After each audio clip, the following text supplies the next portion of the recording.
Uma menina de 6 anos morreu depois de cair de uma altura de 10 metros num prédio da zona oeste de São Paulo. A criança teve uma parada cardiorrespiratória e chegou a ser levada ao hospital.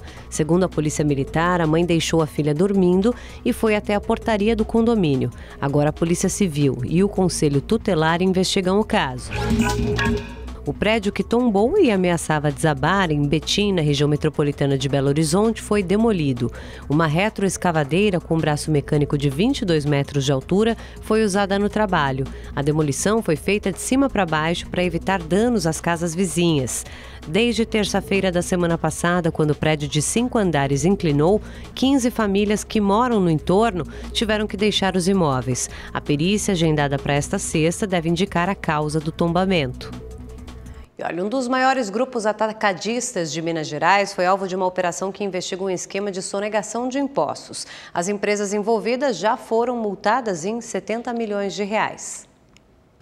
Equipes da Força Tarefa e Combate à Sonegação Fiscal cumpriram 11 mandados de busca e apreensão em endereços de empresários e do grupo atacadista em Belo Horizonte, Contagem, Nova Lima e na sede da empresa em Poços de Caldas.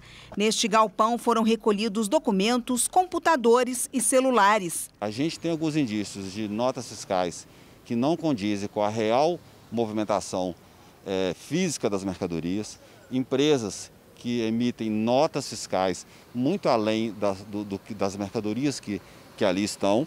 Uma empresa de fachada era usada para emitir notas fiscais fraudadas e sonegar o ICMS.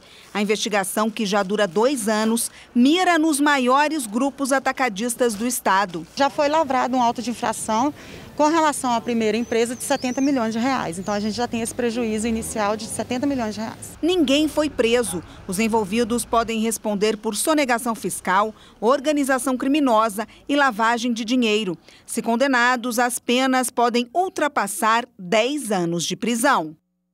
Os laudos da perícia do acidente com 41 mortos em Itaguaí, no interior de São Paulo, devem sair em 30 dias. Há suspeita de falha nos freios ou ultrapassagem proibida. Todas as vítimas do acidente já foram enterradas. A maioria era de Itaí. Os familiares das vítimas ainda tentavam entender o que havia acontecido. Os corpos começaram a chegar ao ginásio municipal de Itaí ainda de madrugada. A cidade montou uma força-tarefa para velar todas as vítimas e evitar aglomerações por causa da pandemia do novo coronavírus. Segundo a prefeitura de Itaí, das 41 vítimas do acidente, 39 eram moradoras da cidade. Inicialmente, cada velório duraria 2 horas, mas por causa da comoção provocada pela tragédia, esse tempo foi ampliado em 4 horas. Os corpos foram velados em 2 ginásios e até o fim da manhã, todas as vítimas do acidente já tinham sido enterradas. Fernanda Stephanie da Silva, de 23 anos, está entre os mortos. O corpo foi reconhecido pela mãe e só foi liberado no começo da madrugada. Sem palavras. Minha filha levantou 5 horas da manhã para ir trabalhar. A tristeza se espalhou pela cidade de 27 mil habitantes do interior de São Paulo. Muitos moradores de Itaí foram ao cemitério prestar a última homenagem às vítimas. Às vezes, né? Não tem como.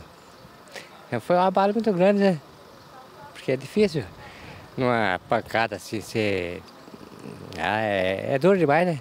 As vítimas, na maioria, eram jovens, tinham entre 20 e 30 anos.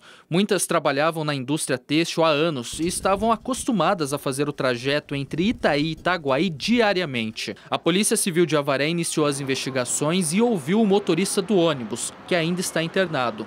Segundo a delegada, uma das causas pode ser um problema no freio do veículo. Uma versão que a gente vai trabalhar para apurar o que ele alega, né? Mas tem outros elementos que já foram colhidos no decorrer disso aí. Ele alega que teve um problema no sistema de frenagem do veículo e isso que impediu que ele evitasse colisão. Além disso, a polícia vai investigar as condições da empresa Star Turismo, que, segundo a Artesp, prestava o serviço de transporte de passageiros de maneira irregular. Bom, o motorista do caminhão foi enterrado no Paraná, 6 pessoas continuam internadas e a empresa Star Turismo e Viagem nega irregularidades, diz que está já prestando auxílio às vítimas e familiares. Vamos à pesquisa Datafolha de intenção de voto para o segundo turno das eleições nas maiores capitais do país. Em São Paulo, o atual prefeito Bruno Covas, do PSDB, lidera com 47% das intenções. Já o candidato do PSOL, Guilherme Boulos, aparece com 40%. Brancos e nulos somam 9%. Essa pesquisa ouviu 1.512 eleitores nos dias 24 e 25 de novembro e foi encomendada pelo jornal Folha de São Paulo e pela TV Globo. No Rio de Janeiro, o ex-prefeito Eduardo Paes, do Democratas, lidera as intenções com 55%. Já o atual prefeito, Marcelo Crivella, do Republicanos, aparece com 23%. Brancos e nulos somaram 18%. A pesquisa ouviu 1.148 eleitores, também nos dias 24 e 25 de novembro, encomendada pela TV Globo e pelo jornal Folha de São Paulo.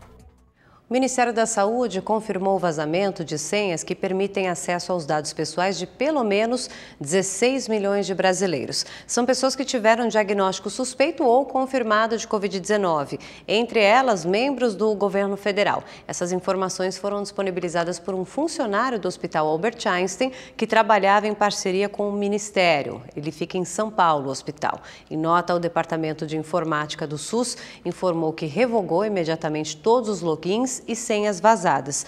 Também em nota, o Hospital Albert Einstein diz que já demitiu esse colaborador e que está apurando agora o incidente. Vamos ao balanço atualizado da Covid-19 no Brasil. De acordo com o Ministério da Saúde, o país tem 5.528.599 recuperados da doença. Mais de 504 mil pacientes seguem ainda em acompanhamento e o número de mortes pelo vírus já chega a 171.460. Com o aumento dos casos de infectados, o governo de São Paulo pode rever, olha só, a partir da próxima segunda-feira, a liberação das medidas restritivas.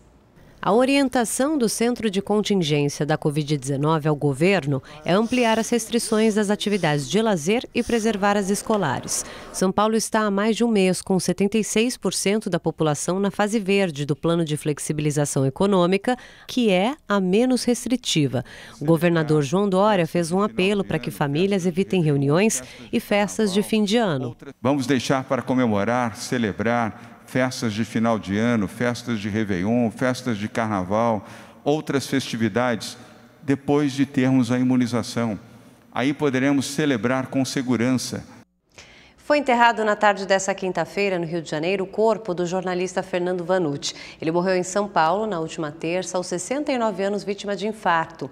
O velório aconteceu em General Severiano, sede do Botafogo, que era o clube de coração de Vanucci. Participe do Festival de Prêmios Realizando Sonhos, assim você pode ganhar um carro zero ou uma viagem. Assine o Rede TV Plus e fique de olho.